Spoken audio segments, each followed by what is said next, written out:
Hi everyone, I'm Camille Cook, the family nurse practitioner, the creator, the developer, the chef, and the cook of crack. Well, creamy crack, the addictive, all-natural body cream. I have a background in dermatology and cosmetic surgery, and I created a 98% organic and a 2% all-natural body cream in 2011 for both my son and husband. My son, who suffered from the irritating symptoms of eczema, and my husband, who was a 2-time kidney transplant survivor and who was on kidney dialysis for over 10 years. They both suffered from the dry, itchy, scaly, and flaky skin. And as a mom and a wife, and with a background in dermatology as a nurse practitioner, I couldn't stand back and see them suffer any longer. So I got into the kitchen and started cooking crack. Well, creamy crack again, the all-natural body cream. It moisturizes, it replenishes, it restores, it heals and protects your largest organ. You got it, your skin.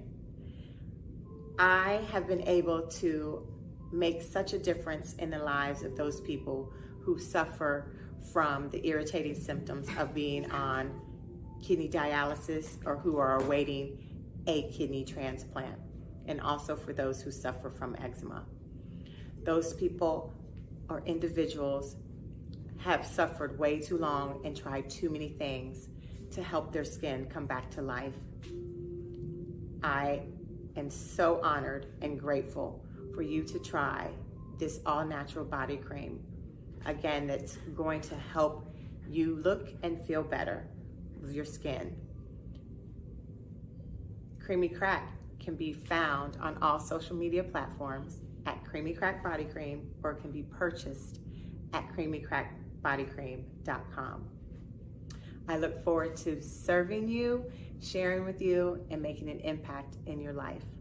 I hope you'll go out and try Creamy Crack, the addictive, all-natural body cream. Thank you. Good morning. Welcome back to Second Chance. This is the Let's Talk segment that we do during the week. I know we've been off for the past couple of days, but we're back. And, so appreciate you all for coming back with us. My name is Philip Jones. And I'm Tafaro Cook, 2-time kidney transplant recipient and founder of Kidney Care Coaches, where we coach people with stage 3 to stage 5 kidney disease. If you or you know someone who has kidney disease and needs to be coached on their situation, hit us up at kidneycarecoaches.com. Today on Let's Talk, we have a phenomenal story that we want to share with you guys. And this is about the nationwide supply shortage impacts dialysis treatments for kidney patients. Now, this is big, Phil. This is monumental. I'm gonna read a little part of this, and then we're gonna go into it. A supply shortage due to the COVID-19 pandemic is putting some of our population's most vulnerable at risk. Kidney patients who rely on dialysis say their treatments are being cut short. Without that therapy, they could get sick or die. Lowry Knapp said he has been getting routine renal replacement therapy for 7 years. For some of you who don't know what that is, that's dialysis. I was in the 4th quarter of kidney failure, so the only thing that keeps me alive was to take dialysis 3 times a week, Knapp said. But this week, he said the clinicians at Dialyspa, that's a dialysis unit. It's a custom unit in Houston. I've been there before. I met the people there too. Told him that his treatment is being shortened. He said they've cut me down to 3 hours, and they claim they may have to cut me back to 2. Knapp said.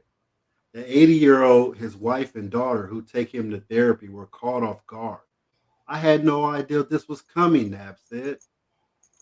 NAB is not the only patient in Houston area experiencing shorter treatment times. Misha Williams, who started dialysis more than a decade ago, after being diagnosed with kidney disease, said this week her treatments at Fresenius Medical Care ended sooner than expected. I go 3 hours, and I go 3 times 3 hours and 15 minutes every time I go, and that's my technical treatment time. Today I did 2 hour treatment because they didn't have supplies. Williams said. What's your thoughts on that, Phil? I mean, we know how this is so important and monumental with somebody who doesn't have kidneys, and you get to your treatment, you're thankful for your treatment because it's saving your life, and now they're shortening it. What's your thoughts on that, man? Reason why this, excuse me, still dealing with this nonsense over here. But the reason why this article irritates me is because, as a dialysis patient, the first thing that a nurse wants to yell at you about is being late or missing time, and now you want to take time. Like you want to do all this yelling and fussing at me about being 5-10 minutes late and being on time for treatment, and now you want to take an hour and a half off my time when you know that the time that I have on this machine is what's keeping me going. It's what's clearing my blood and doing things to keep me functional throughout the day and throughout the week to be able to keep going to get to this transplant. And you want to take that time, excuse me, from me, which puts me in a worse position at the end of the day, health wise, when you take that time and I don't get that full treatment of time. Even, I reason why I never fussed or even talk, because us as patients, I was like, why they doing this? They ain't supposed to be doing that as a patient, whatever like that. But man, sometimes people oversleep 5 minutes, whatever the case may be, and I can understand 5-10 minutes of being late. I can get that, you know. But when you telling me that you taking an hour and a half, 2 hours of my normal time of 3 hours, I mean, you took half my time that I'm supposed to be getting, and you fussing over 5 to 10 minutes. That to me that makes no sense. We need to something needs to be figured out somewhere. Uh, you know, but then that makes me think also, because this is an in-center issue. Um, what's that gonna look like for home dialysis people when we're making the switch in the next 2 years, right? So we trying to get people, 80% of dialysis patient, uh, in-home dialysis, and you running out of stuff at the center. I mean, what you going, you acting like if you make that switch, that the numbers are going down. No, you just adding numbers to one side of it. You adding a shortage from in-center hemodialysis to in-home hemo and peritoneal dialysis, which means it's still going to happen then. So y'all need to figure something out. I'm not going to tell you what you need to figure out. That ain't my place. I know about it, but I don't know about it to tell you that part. So, but y'all need to figure something out. Right. You know, one thing is really crazy, like you just pointed out too, was think about it, man. The people on hemo opposed to peritoneal, they only do dialysis 3 times a week. The max is 4 hours. Now I was a bigger person at the time, so I did dialysis for 4.5 hours 3 times a week when I was on hemo. I did Mm. peritoneal 5 times a day, manual when I did that. But think about this, Phil. What's crazy is, like you said, we always hear the doctors and the nurses and stuff. Your dialysis adequacy has to be XYZ. Well, if somebody had a respiratory attack or something going on with their heart, which usually you do when you got, kidney challenges. Those things can happen. If you're not getting adequate dialysis, those toxins are building up in your body, and that can really cause somebody to have a cardiac arrest and die. That's where I'm at with that because that's huge, man. That's huge that, they're cutting. I have a problem with cutting any minutes, but if you was cutting 10 minutes, 15, okay, I understand that slightly. But we're talking about Right. hour to an hour and a half of cut time of your dialysis treatment. That's major. That's major. That's that's that's that's in the area of causing you to have a lot of toxins build up in your body and you dying immediate. And they're saying, I'm gonna read the rest of the article right here. Hold It on, real says, quick before you get to the article. I want to touch on something Bella just said that made sense. And she said, I bet they still charging everyone's insurance for the same amount of time on the machine and the money. And I and have you know what, on Bella? that. I was going to address that later on in the conversation. I know they haven't. None of these big time dialysis corporations aren't going to give anybody any money back because they're not doing their treatment. They're still Right, going to bill Medicaid. If you're on insurance, they're going to bill your insurance company the 100% max and still not giving the patients their adequate. You know what I'm saying? So right. I totally agree with what Bella said because I was going to say something about that.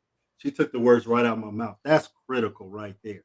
And they're not even saying anything about this. What's crazy is, honestly, when you have a big company like Fresenius doing it, they're the biggest one in the world right now doing dialysis. Now, dialysis spa, I could see them doing something like that because they're a little. They got like 5 or 6 centers in Houston, and I could see something happening like that. But we're talking about Fresenius doing this. I can't believe something like this didn't make world news.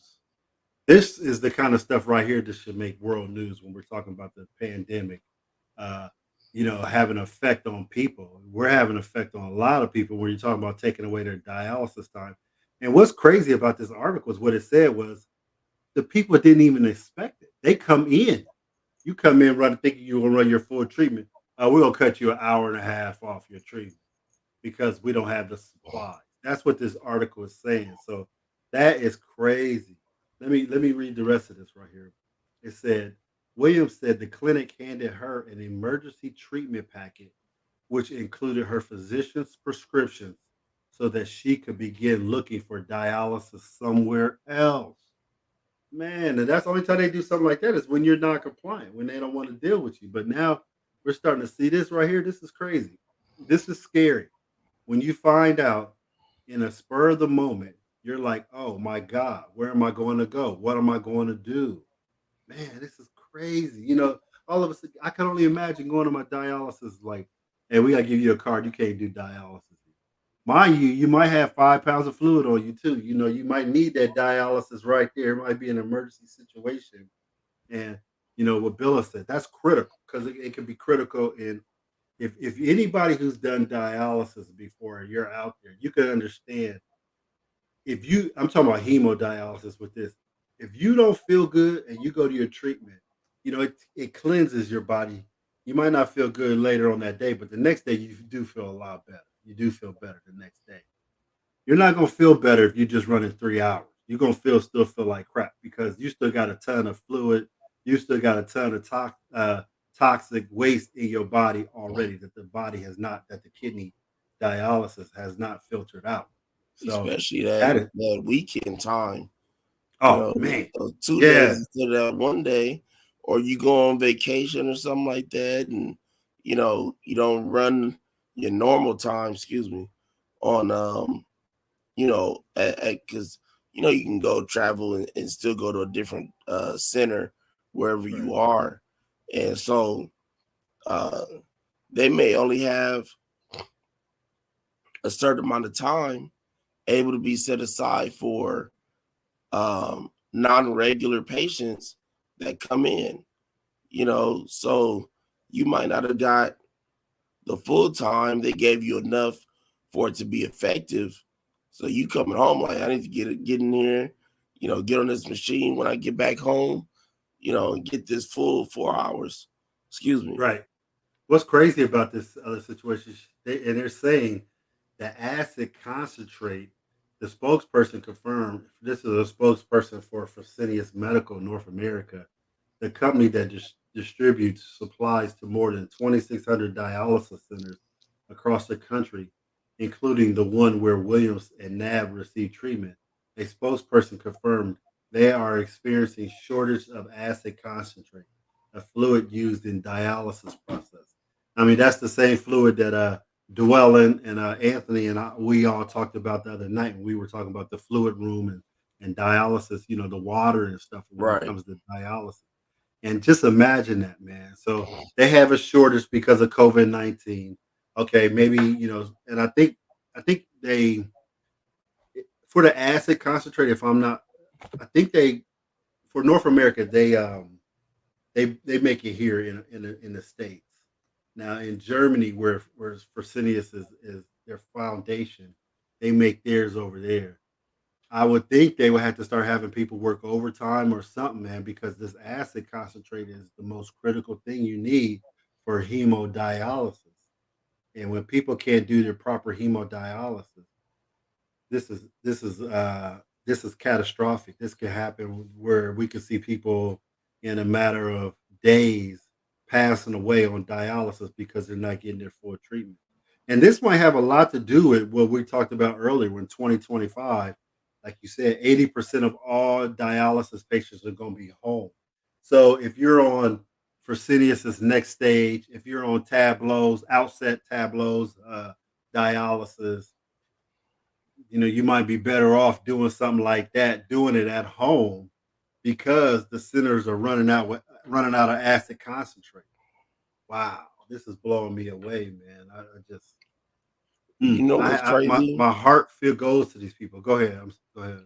Um, is that it actually kind of goes back to something we've been touching on the past couple of weeks, um, which is the sorry I'm looking for.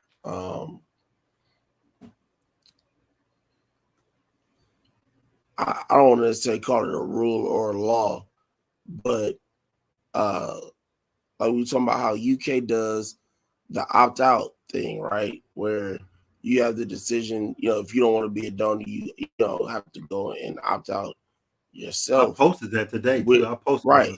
that. I saw that on Instagram, and the thing is, I think we that's where that kind of comes back in play, because if we have that and we know that that's going to it may not be no big gap or anything like that, but it'll cut down on the wait list. I think it'll You cut. get I you get think it. I think it'll organs. make a big. I think it'll make a big difference if we had the opt out situation. Phil, I think we'll start seeing more people get transplanted. You Well, know, and definitely then that, and that's what I was getting to. And I think what happens is when you give people these transplants, you take people off of dialysis, which means now you don't have all these people having to use all this stuff, dialysis, these dialysis instruments and accessories that we need to make it happen. Uh, and that's part of it. The biggest part to this, excuse my voice, um, is that it's so many people on dialysis. It's so many people on dialysis, which means you have so much equipment and accessories and things like that being used, because without it, it doesn't happen. Whether it's in center, home, manual, whatever the case may be, you have to use these things for it to happen. So you take a number of people off, which is now added to that number, excuse me, of people who would have been using it for dialysis who are not, and that could go to the people who may not have been able to get a transplant right now. But you don't add the high number that it's at now. That comes down drastically when you're giving people transplants and don't have so many people on dialysis. So I believe the dialysis corporation is done. From my experience, some of them, I believe they might not want this to happen because the money they're making with patients being on dialysis, just like we talked about earlier, that, you're cutting people's time. If somebody's running 3 hours and you cut them back 2 hours, that's cutting them back 30 to 40% of their time right there. That's big. You know what I'm saying? So, and again, they're not reimbursing. They're not reimbursing anybody for this situation. They're not even, I could see them. Won't they say you can come tomorrow and run the rest of your treatment? Something like that, giving them an alternative. But there's no alternative. They're actually giving people pink slips, like, "Hey, you got to find another dialysis because we don't have enough to concentrate." Man, now we're starting to see small dialysis spa place like that, and I think they're distributed by Fresenius. um, I wonder how many other companies, dialysis companies, are experiencing this right now. Because, you and I are the type of guys that get this information out, but this won't make world news. And I think this is the kind of stuff right here, because this is a whole population they're affecting that needs to be making world news. This needs to be, shouted from here to across the world that people aren't getting their full treatment, and it's supposed to be okay. We got loved ones on dialysis. I'm talking about hemo at the time. If you're a peritoneal patient right now, and with this pandemic going on, man, I salute you, because you can still, you don't have to worry about that right now. But imagine if you're a hemo patient and you go to your center because you want, you need your emergency treatment, you need your treatment, whatever, and they hand you peak slips. You haven't even done anything wrong. That is that is that's mind blowing.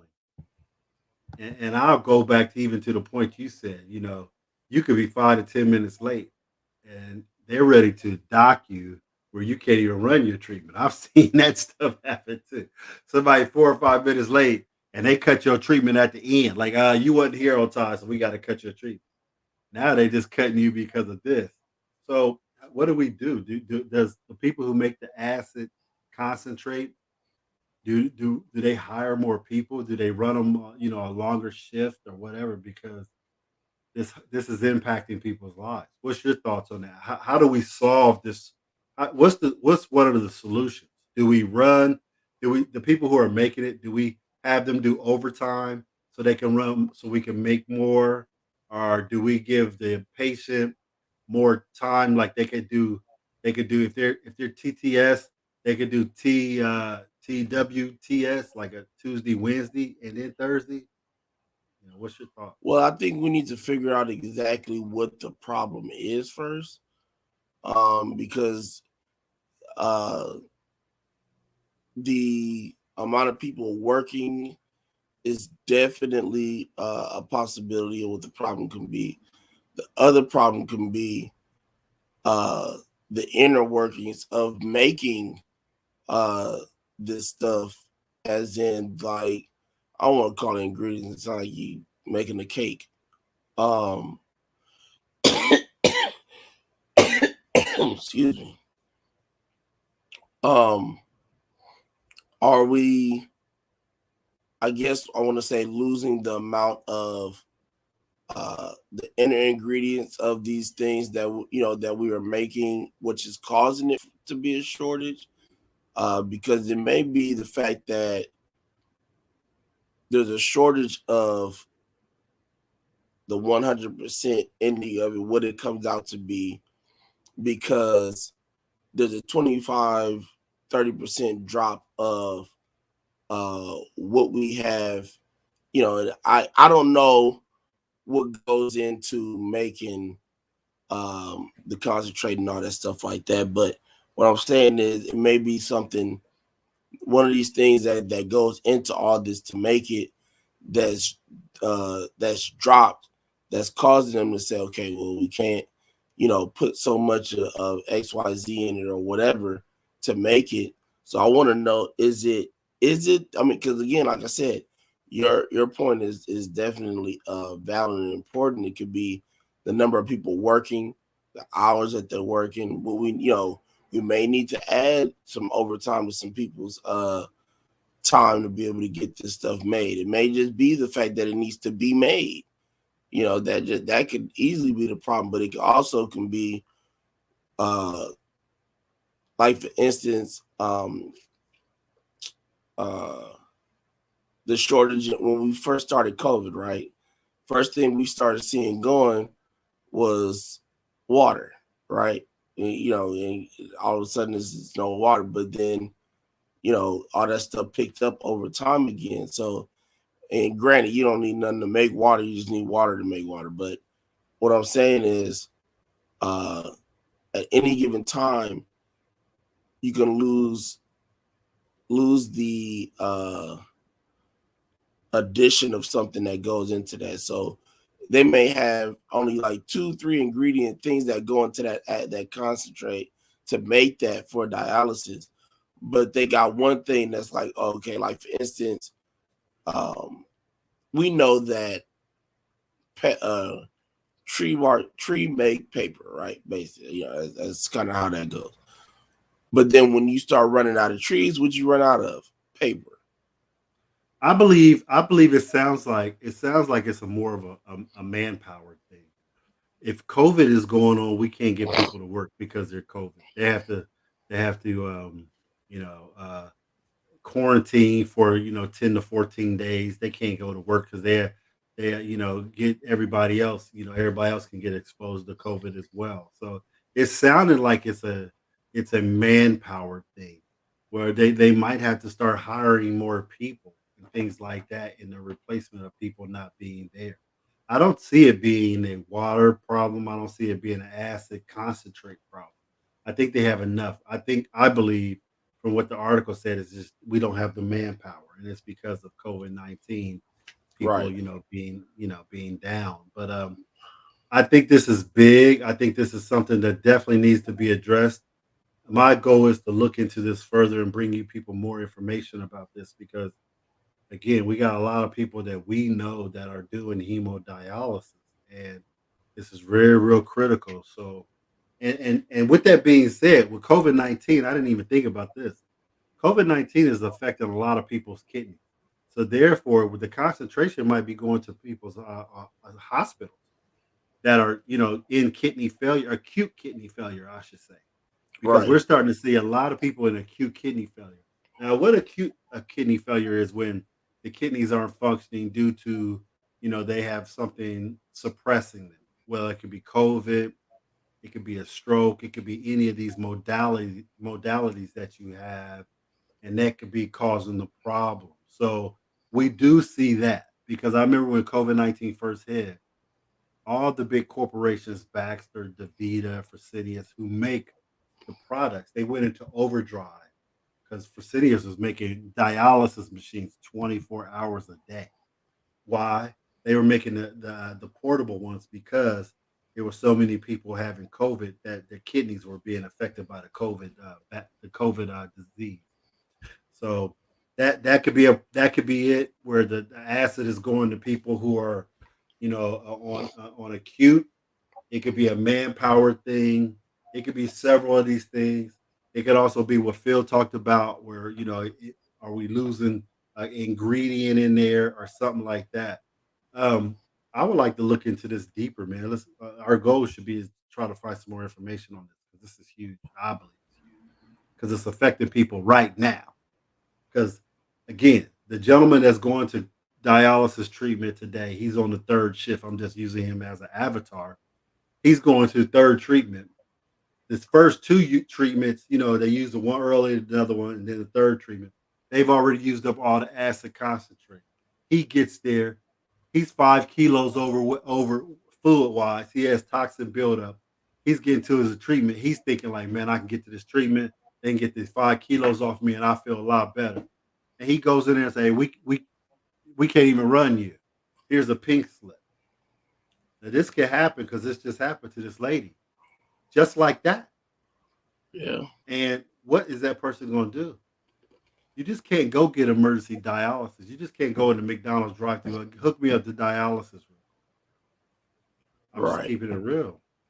So what does that person do? And as you and I are sitting here talking right now, people's lives are being, complicated and threatened by this situation. And I just brought up that point. And there's somebody in this country right now that's about to experience this. That's going to be a third shift person about to do dialysis. Right. 100. We definitely stay upon this subject, and visit it periodically, especially if something uh new comes through the pipelines with involving this, and we can address it and talk about it and stuff like that. Because like you said before, it's not like we're gonna turn on CNN or MSNBC and see headline shortage in in-center dialysis or whatever the case may be. And So why you think we won't see that though? What's your thoughts on why we won't see that? I'm gonna be honest with you, bro. I have no thoughts on that. I don't. I do. And it's not I even do. so much of a thinking I could be wrong or anything. I just have not. I would love to hear your thoughts though. My thoughts are it's the population. The population isn't that important to the world news, to the major news corporations. Why? The population is mostly older people and they're uh, black and brown, and so when that's not when no one else is really getting affected by that situation, therefore there's it's not really a bother, you know. So, but if this was cancer or something like that, and a person was going to do chemotherapy, and all of a sudden they get to the chemotherapy, and they cut half their chemotherapy off, do you know the uproar? Can you imagine the uproar right there? Yeah. That person would call the hospital and everything else, and it'd be a big old fuss, man. But we see this little article about it, but it won't make no major hit. That's why we have to talk. Right. We talk Right. about. I'm done with it, but we're gonna look into it. We're gonna see what's going on with here. We ain't gonna leave this hanging. We're gonna have to address it so we can bring attention to this because this is affecting a lot of people. Oh, And I'm not gonna. definitely. A whole lot of people, All so right. but yeah, like I said, we can definitely stay abreast on this. If we find any updates, we'll bring them to you. And go from there. Hopefully, us talking about it here. If somebody has any questions, or if you're watching this, a week or so from now, whatever the case may be, come back to us. Contact us, whether it's email, Facebook, social media or whatever, and ask us, hey, can you address X, Y, Z, or do you know about this? We'll look. If we don't know anything personally, between the two of us, we know somebody that does. So we'll find something out for you and get that information to you. So on that note, we we've been talking about this COVID thing for a while, and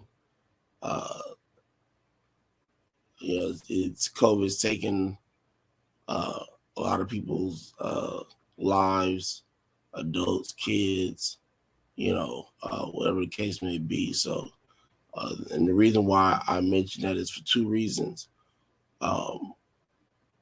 One, to say, don't wait till it's too late to acknowledge someone. Especially, whether it's something big, something small, saying thank you, whatever the case may be, say something to those people, especially if they have some kind of meaning in your life or something that you're a part of, because it's important to tell it to them while they're here. And then also, to also acknowledge the ones who aren't here. Sometimes you may not get that time to do it while they're here, or even know them long enough to be able to do it publicly or whatever. So the reason why I say that is because, we want to, tell Mr. Cook's daughter happy birthday. Her birthday was yesterday. That was part of the reason why we took off. They had a, family day, and, wanted them I to let her enjoy see your that. post. She loved your post, man. She was thick with the death. I'm glad she liked it, man. She pops up pretty much every day. I think sometimes my mind be gone, but she be on here. I'm like, God damn, we need to get her to host a show sometime. and give us a break. And Right. but we definitely appreciate it. She's 9 times out of 10, she's one of those views that we have in the morning. So definitely appreciate your daughter and yourself, Mr. Cook, your Thank family. you. Thank you. And then also I want to give some recognition. The Why Not Foundation, something that myself and Mr. Cook are a part of. Um, Lost a family member of the Why Not family, Taylor Wolf. I personally did not know Taylor that long, but I know Mr. Cook did, Edward Drake did, and I've known her for a short amount of time, but I do know not only was she a supporter of the Why Not Foundation, but she also supported a Second Chance. She's commented and been engaged in the show a number of times over the past few months. She even pointed out, I didn't, because again, like I said, I didn't know her all that well like Mr. Cook did, but um, she was in one of the pictures that we actually had in our first intros, which was Mm-hmm. also cool for her to notice and mention. So we appreciate her and her time that she was here, the laughter and joy that she brought to the people within this organization. And we just want to send our condolences, loves, and respect to that family. If you need anything from us, definitely we will definitely try our best to accommodate those needs where possible. Um, and then anybody else, if you missed any loved ones, if you lost any loved ones, or you have loved ones that are going through sicknesses, COVID or non-COVID related, our love and prayers are off to you and your families. We know a lot of people are dealing with these health issues at the current time, so we pray that you get out of these situations with no extra health problems, and get back to your normal health and life routines, and able to live a great quality of life after dealing with these things. So, again, thanks for joining us. We'll be back tomorrow morning. If you watch it in the future as well, again, like I said, comment, like, subscribe, give suggestions. We're here to listen. And we'll be back tomorrow morning with Let's Talk. This Sunday show, we'll have our good friend Bella Langston. Um, you always see her popping up on the comments and things like that. And so she's gonna come on Sunday and give her transplant story of being a kidney transplant recipient and fighter. So looking forward to that. Got a number of good things coming up after that as well, and we'll touch on those later. So again, appreciate you all. Thanks for watching. Now, later, and we'll see you all in the morning.